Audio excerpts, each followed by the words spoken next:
emotions recollected in Tranquility, William Wordsworth. So ప్రతి ఒక్కడు కవిత్వం వినాలి. నేను ఇప్పుడు చెప్పబోయే కవిత పేరు నా పల్లె ప్రపంచం. ఎల్లలు లేని మా పల్లె ప్రపంచాన్ని చూడాలని ఉంది. ఆకాశం సాక్షిగా ఎగిరే పక్షులతో తీరాలకు చేరాలని ఉంది. అలల సాక్షిగా చలాకీ చేపలతో ఏట్లో ఈదాలని ఉంది. గాలిపటం మీద కూర్చుని మేఘమాలికలతో మాట్లాడాలని ఉంది. కొబ్బరాకుల మీద జాలువారే వాన తీర్థాన్ని తాగాలని ఉంది. గడ్డి పువ్వునై మంచు బిందువులను పలకరించాలని ఉంది.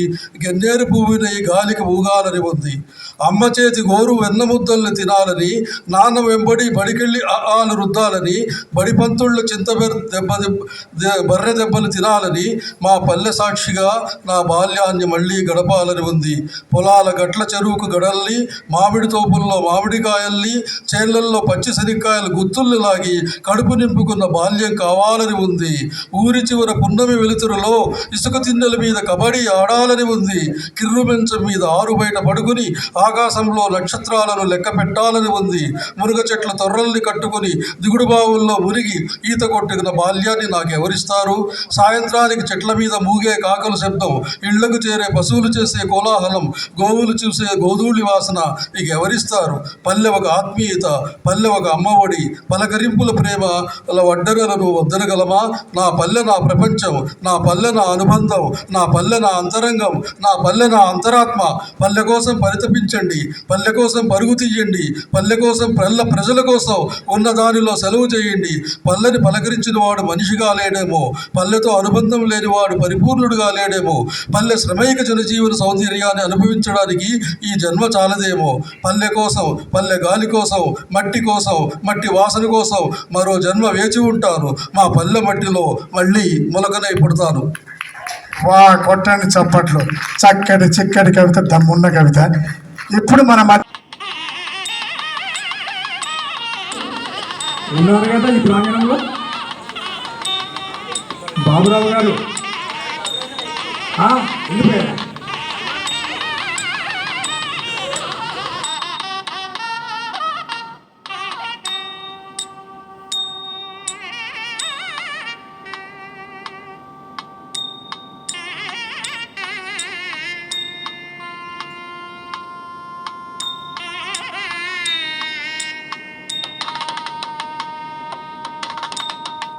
చాలా బాగా ఉంటుంది.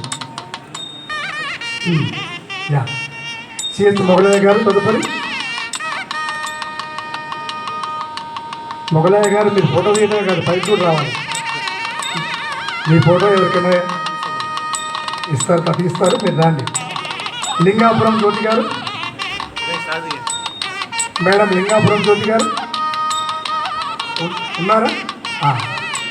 తెలియజేస్తుంది. నారాయణ గారు ఒక మాట అన్నారు, ఈ బిహెచ్ఎల్లో నేను అడుగుపెట్టగానే నాకు పురాస్మృతులు గుర్తొచ్చే. ఒక్క నిమిషం మాట్లాడాలి.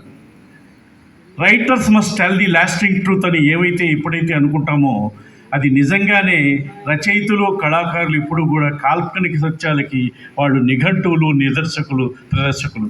ఇదే వేదిక మీద బోల్డన్ని నాటకాలు జరిగినప్పుడు ఒక్కోసారి నటుడిగా, ఒక్కోసారి జడ్జిగా ఉన్న అనుభూతిని ఒకసారి పంచుకుంటూ, ఈ మధ్య చాలా కాలం నుంచి కొంతమంది పేరున్న రచయితల శత జయంతులకి నేను హాజరవడం జరుగుతుంది.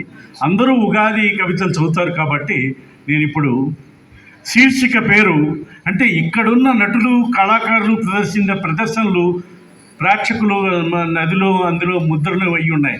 వాళ్ళందరూ కొంతమంది దివంగతులు అయి ఉంటారు, కానీ వాళ్ళు కీర్తిశేషులైన వాళ్ళ శేషకీర్తి మాత్రం ఎప్పుడు పర్యాడి ఉంటుంది.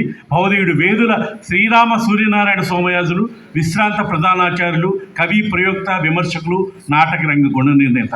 ఇక జయంతితే సుకృతినో శీర్షిక పేరు జయంతితో సుకృతినో. కొన్ని జీవన సందర్భాల్లోంచి వేలాది వెలుగులు సంవత్సరాలుగా ప్రయాణం చేసి ఇప్పుడు ఈ బిహెచ్ఎల్ఎల్ షష్ఠి పూర్తిని చేసుకుంటోంది. బహుశా అప్పుడు కూడా క్రోధినామ సంవత్సరం కాకుండా ఇప్పుడు 38వ శీర్షి అయితే 60 ఏళ్ళు షష్ఠి పూర్తి ఉగాదికి. మనకైతే ఈ 60 వసంతాల బిహెచ్ఏలకు కూడా నేను స్వాగతాలు తెలియజేస్తూ ఈ సంస్థ మరింత పరిణమిల్లాలని కోరుకుంటూ, ఎందుకంటే we been the writers must tell the lasting truth. It should be reckoned with eras and egos. కొన్ని జీవన సందర్భాల నుంచి వేలాది వెలుగులు సంవత్సరాల ప్రయాణం చేస్తుంటాయి. అక్షరాధీశకులందరూ వారు చిరతన స్వాధ్యాయన పరులై శేషకీర్తులై కాలం సంపుటాల్లో వాళ్ళు కీర్తిశేషులైన శేషకీర్తులుగానే ఉంటారు. Of course perhaps I have made a prelude over the audience. నింగి నేనాలడువ తదేక దీక్షా దక్షతలు వెలుతురు జలపాతాలు చంద్రవర్షాలవుతూ ఉంటాయి. వాళ్ళు ఈర్ష అసూయలు స్వార్థాలకు అతీతులుగా కాలనాళికల్లో నిక్షిప్తులవుతుంటారు. వాళ్ళందరి చర్వనాలుగా తరాలకు వెలుగు తీయుటిలై ఇలాంటి కవన వేదికలు, సాహితీ వేదికలు ఎన్నో పూనికలు నమ్మికలు ఇచ్చాయి. అందుకే ఆ అక్షరాల్ని నక్షత్రాలు రాసులుగా పోయడం, ఆకాశమంతా కావ్య సృష్టిల్ని కళా సృష్టిల్ని సృష్టించడం ఆగామి వర్తమాన సంచిత కర్మలకు క్రియమానంతో కర్తవ్యంగా రూఢిబంధలవడం కావ్యసృజంతోనే తమ మనోనేత్రాల్ని వికసించుకుంటూ ఊహల కిరణాన్ని అసూర్యంపశలుగా చేసుకోగలిగిన సాహితీ భాస్కర్లకు, కళాకారులకు అందరికీ కూడా నమస్కారాలు తెలియజేస్తూనే, ఆ మూర్తిమంతాల దర్శనం చేసుకోవడం భూతకాలపు వేదాలు వర్తమానపు పునర్మూల్యాంకనాలుగా కమనీయంగా రమణీయంగా సర్వ ప్రకృతిని మరొకసారి ఆహ్వానం చేసుకుందాం. ఈ క్రోధి అగట్టలో శుభకృతి వెళ్ళిపోయింది. క్రోధి అంటే ఈశ్వరుడు కూడా, క్రోధి అంటే ఈశ్వరతత్వం కూడా. కాబట్టి ఆ దశాబ్దుల నాటి సాహితీ చైతన్యాన్ని, కళా చైతన్యాన్ని మరొకసారి ఈ కళావేదిక యాజమాన్యం కూడా పునరుద్ధరించాలని కోరుకుంటూ, మిత్రుడు మరి వెంకటేశ్వర గారు అలా పక్కన నించుండగా మాలాంటి వాళ్ళం will feel some efficacy to make conclude the proceedings. Thank you.